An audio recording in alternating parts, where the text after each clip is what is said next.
Good evening. Thanks for joining us. As of this morning, there are 60 wildfires burning across the province, 12 uncontained. A wildfire emergency alert remains in place for Prince Albert National Park, where the bull fire is burning on the northern boundary just 4 kilometers from the resort subdivision of Ramsey Bay. Elk Ridge and McPhee Lake do not currently have any alerts or orders in effect. Earlier today, there were active air quality alerts across much of central and southeast Saskatchewan. Prince Albert and Regina were already at our second smokiest year on record so far. Saskatoon is already third smokiest year on record so far. And this is still with, a few days of July, the entire month of August, the entire month of September to go.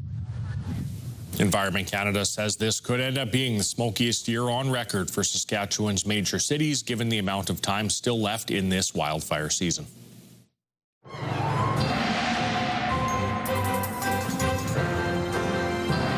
Stacey Hine joins us now for a quick look at the weather. And Stacey, as we heard, that smoke's still pretty bad. Yeah, Blair, air quality warnings in effect for a large portion of the province, as you mentioned. That includes Prince Albert. Now, the air quality in Prince Albert is expected to improve slightly tomorrow with an air quality index of 3, which is considered low risk. Something else to note, we are a bit cooler than seasonal today. Normally, it'd be about 25. And today we got up to about 20 degrees. Now we are expecting a significant warm-up over the next few days as a high-pressure system moves in. I'll have more details on that later in the show. Sounds good. Thanks, Stacey. Prince Albert police are renewing calls for information in the disappearance of a man 45 years ago.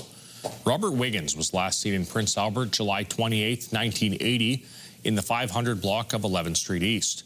He was 28 years old when he went missing. At the time of his disappearance, he was 5'10" and weighed 180 pounds. 3 years ago, police released a photo of Wiggins' wallet. Police say it was found the summer he went missing along Highway 16 near Radisson. Anyone with information concerning his disappearance or activities July 28, 1980, is asked to contact police or Crime Stoppers. A woman is recovering from serious injuries after being attacked by a machete by a group of strangers in her own home. Police say Saturday morning, the 24-year-old woke up to 4 or 5 women she did not know, threatening her with a knife in the 300 block of Avenue R South in Saskatoon. One of the women struck the victim with a machete. Her injuries are considered serious but not life-threatening. Police are still looking for the suspects. And police are also investigating a hammer attack in the 400 block of Avenue R South. 2 people reported being assaulted and robbed by people they didn't know. One of the victims said he was hit with a hammer and bear sprayed on the street before being bitten by a large dog. His injuries are considered non-life-threatening. Police are asking anyone with information on the attack to come forward. A 47-year-old man is facing charges after Saskatoon police say someone was trying to light vehicles on fire. Police were called just before 2 o'clock Friday afternoon to Diefenbaker Drive and Warabitz Place. Witnesses reported seeing a man with a burning stick trying to light passing vehicles on fire. The man then ran into a nearby park and tried to light trees on fire. He was arrested and is charged with a string of offenses, including attempted arson and breaching probation. Former Prime Minister Stephen Harper was in Saskatoon today, delivering a speech at the Midwestern Legislative Conference. Speaking at Saskatoon's TCU Place, Harper addressed a crowd of policymakers from 11 American states and 4 Canadian provinces. He shared his insights on trade, international relations, and life after politics. A big topic, of course, was the rocky trade relationship with the United States. Harper revealed a few weeks ago the federal government reached out to him for advice on how to navigate the U.S. trade war. My advice was, yes, on the economy, we've got to kind of get something short-term worked out with the Trump administration, but this really is a wake-up call for this country to truly diversify its trade export markets. Harper said he believes Canada is too dependent on the United States. CTV News has reached out to the federal government for comment about contacting Harper. The Midwestern Legislative Conference wraps up Wednesday. Saskatchewan kids were learning some important bike safety tips this weekend. The Regina Police Service was informing parents about different rules and regulations when they're riding their bikes with kids. With frequent collisions involving pedestrians and bikes across the province, RPS says teaching the public about safety measures is a top priority. One biker says he learned a lot from the session. That you have to go slow and stop when you see a stop line, and use your helmet every time. We're looking for safety. We see a lot of collisions involving pedestrians and bicycles in this city, and a lot of injuries happen with those collisions. So we want to make sure everybody understands and everybody slows down, everybody respects each other's space, and that we have safer roadways. Police say the biggest thing to remember is your helmet, no matter the age of the rider. Wanuskewin Heritage Park is bringing back free admission Sundays in August. Thanks to a partnership with SGI, guests can visit for free every Sunday in August, except August 3rd. Visitors can take part in educational programming and cultural presentations, interpretive exhibits, guided gallery tours, and walking trails. It's also a chance to see the bison herd that's grown to more than 50 after 13 calves were born this year. In 2017, Wanuskewin was added to Canada's UNESCO tentative list of World Heritage Sites. In 2026, the park will submit its final nomination package to Parks Canada. Car buffs were all revved up for an annual tradition in Bruno this weekend. Vintage tractor pulls were among the highlights at the community's annual show and shine yesterday. Classic cars were also on display. The event, which is now in its 19th year, also features face painting, entertainment, and a pancake breakfast. Still to come, trading in the classroom for a sailboat. A look at a teacher showing us it's never too late to pursue your dreams.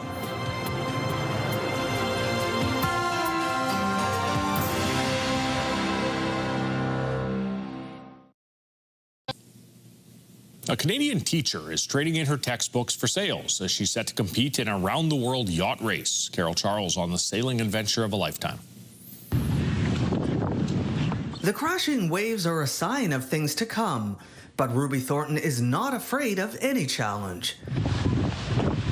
Despite having no previous sailing experience, the 26-year-old teacher from Oakville is preparing to compete in the Clipper round-the-world yacht race. I love traveling, and I think being on the open water has always been something that I've enjoyed. The Clipper race is the only event of its kind which trains people from all walks of life to become ocean racers and take on endurance challenges.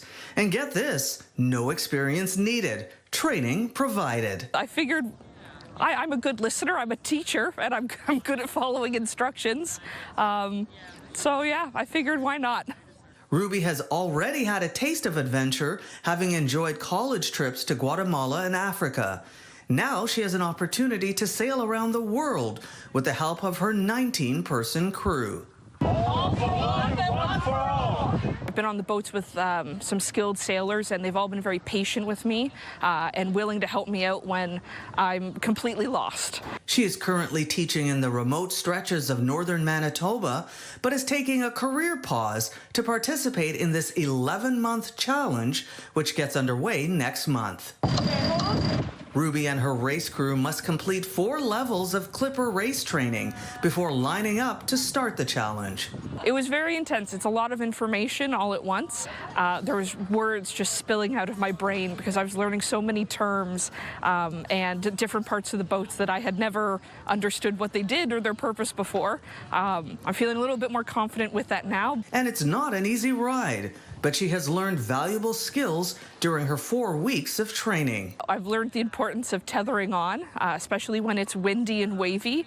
And I've also gotten very good at tying knots under pressure. She admits she's nervous, but excited. For me, this is very much not my norm. I don't sail, but after this I will. And again, it's going to be an adventure that I think of for the rest of my life, so I wanted that. The race will make 14 stops on its global route, which include Cape Town, South Africa, Qingdao, China, Tongyong City in Korea, Seattle, USA, and Oban, Scotland announced so far. The Clipper race gets underway from Portsmouth, United Kingdom on August 31st. Carol Charles, CTV News. We've got sports coming up after this quick break, including Team Saskatchewan's roster being announced ahead of the Canada Games.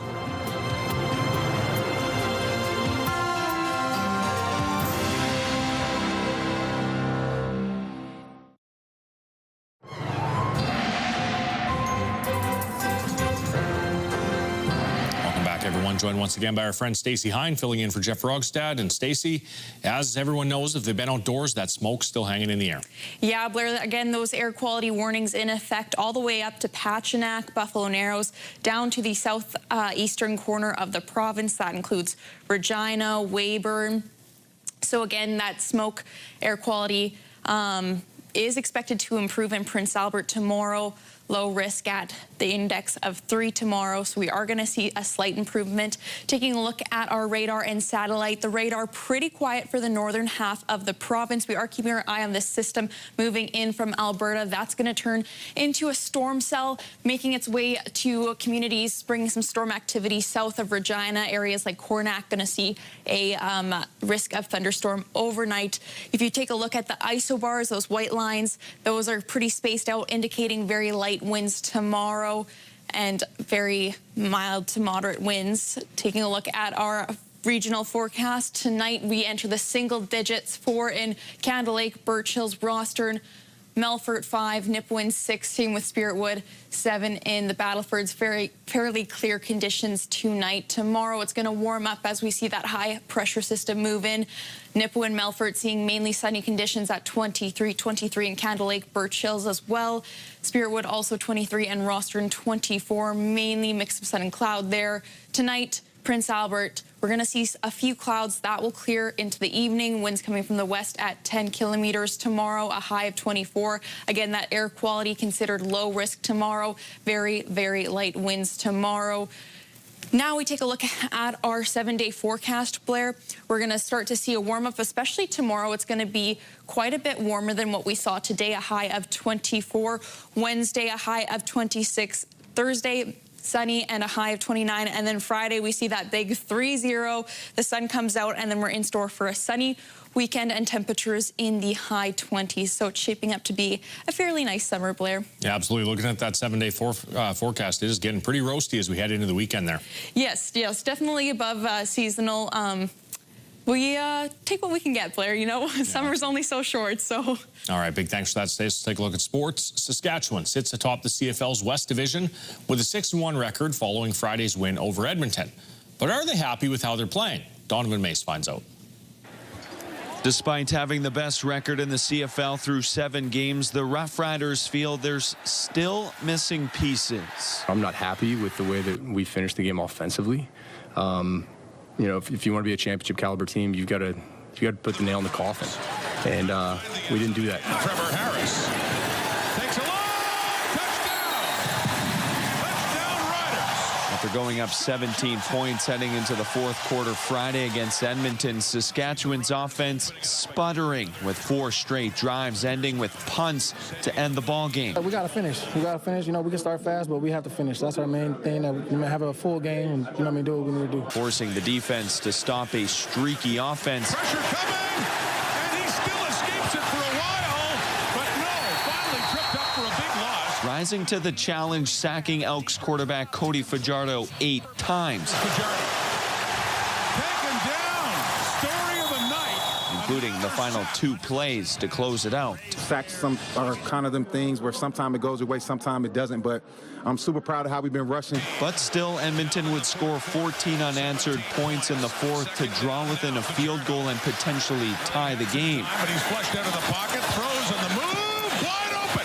The second straight, Saskatchewan has allowed an opponent to do so as the team searches for its killer instinct late in ball games. There again, a time for us to kind of put it away, and then just bad timing as far as, you know, things that happen for us. But again, man, we'll keep pushing and training through these kind of things, and we can do it with a win. We're happy about that. If you would have said after 7 games you're 6-1, you take it, you're darn right. And we're 6-1, and we're finding ways to win. And like I told you guys, toward the end of the year is when it matters who you are. It's about who we're becoming this process, and I like what this team is becoming every week. Donovan Mace, CTV News, Regina. This morning, the full roster of Team Saskatchewan athletes was unveiled ahead of the upcoming Canada Games in St. John's, Newfoundland. Over 100 athletes, coaches, managers, and family members were in attendance, many of which will be making the trip to the Maritimes in just a few short weeks. The team's flag bearer was also announced at the event. This year, the honor was given to multi-sport athlete Hayden Cott. So I went and hugged my volleyball coach because I knew she nominated me, and then I went and told my mom and my sister who were there watching me, and it was just a very heartfelt moment. I didn't believe it. It's a once-in-a-lifetime opportunity going to Canada Games, yet alone being named the flag bearer. Cott's first week at the Games will see her competing in basketball, and then in week 2 she'll switch to volleyball. The best water skiers in Western Canada competed in Saskatoon over the weekend. The Saskatoon Ski Club played host to the West Canadian Water Skiing Championships, welcoming athletes from Manitoba, Saskatchewan, Alberta, and BC. Some Saskatchewan-born athletes competing say the sport is steadily growing in our province, and having home field advantage was a fun opportunity to share the sport with the community. Jumping is amazing. It's a sport like no other. A lot of adrenaline, and the flight time is just unreal. It's something that I'm honestly pretty addicted to now at this point. The national championships will be held in Edmonton in a few weeks. Just like last year, it's the summer of summer. It's Walsh in second place. McIntosh takes another gold medal for Canada. Summer McIntosh opened the Swimming World Championships in a big way Sunday, winning gold in the 400-meter freestyle. She finished that race in just 3 minutes and 56.26 seconds, a shade under the world record she set at the Canadian trials just last month. This is the first of 5 golds she's hoping to earn in the competition. Michael Phelps is the only person to win 5 individual medals in a single Worlds. Canada's Leila Annie Fernandez is entering the National Bank Open as a DC Open winner. Fantastic. Fernandez dominates in DC, her biggest title today. The 22-year-old from Laval cruised to the title Sunday, defeating her Russian opponent 6-1, 6-2 in the final. The lopsided win came after a big week of tight matches, including wins over Jessica Pegula, Taylor Townsend, and Elena Rybakina. She's scheduled to begin the National Bank Open at home in Montreal tomorrow morning. Do you have a community event you would like to promote? Or maybe you'd like to draw attention to your organization. Let your local CTV station help you spread the word. Contact us at 306-922-6020 or email panews@ctv.ca. You can appear on CTV Prince Albert's News at 5 and get your message to our viewers.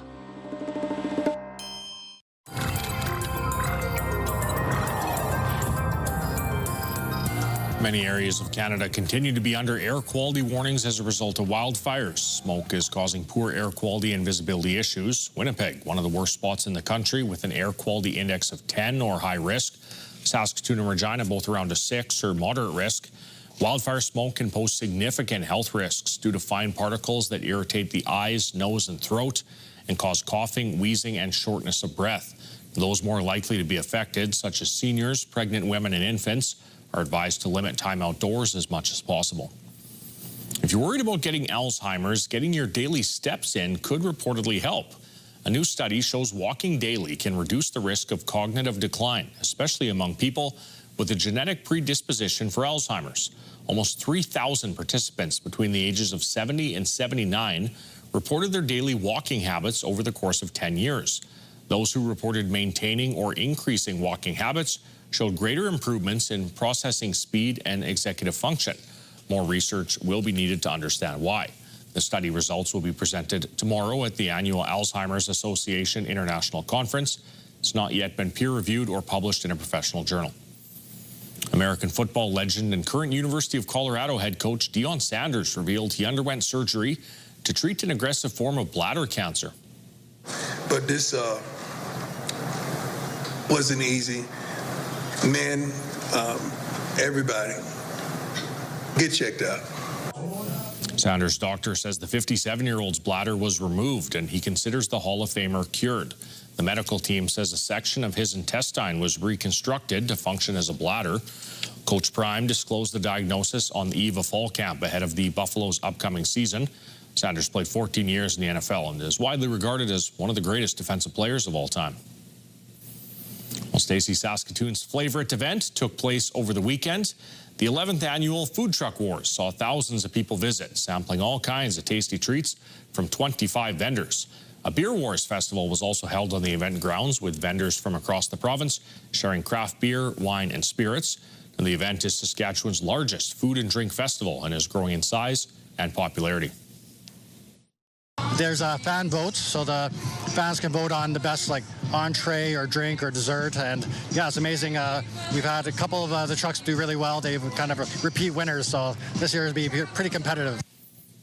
Moss says he's hopeful the event can continue for at least another decade and encourages interested vendors and food trucks to reach out if they'd like to be part of the fun.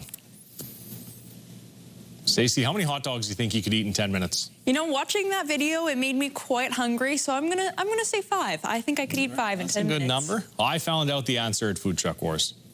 We're ready to eat some hot dogs in 3, 2, 1, go! Start them dogs! I was talked into taking part in the Hot Dog Havoc event on the weekend. My goal was 10 in 10 minutes, and that's what I did, which was good for third place. I'm not going to lie, I thought I was going to tap out around 7. I had some family and friends cheering me on, which definitely helped. And as much as I love hot dog Stace, I think I'm going to have to take a break from them for a little while. So were these Costco-sized hot dogs, regular hot dogs? I would say regular. They weren't crazy. Okay, and how committed were you? Were you dunking it in the water? No. I like hot dogs. I wanted to enjoy them, so I didn't want to ruin them with That is a very respectable choice, Blair. And there was also a celebrity karaoke contest at Food Truck Wars, and a few members of our CTV crew took part. This is how we do it. It's Saturday night, and I feel all right. Jeremy Dodge putting his spin on This Is How We Do It by Montel Jordan. No surprise, he went with some 90s hip-hop because he never stopped singing it in the newsroom. Matt Young also took part. He did Night Fever by the Bee Gees.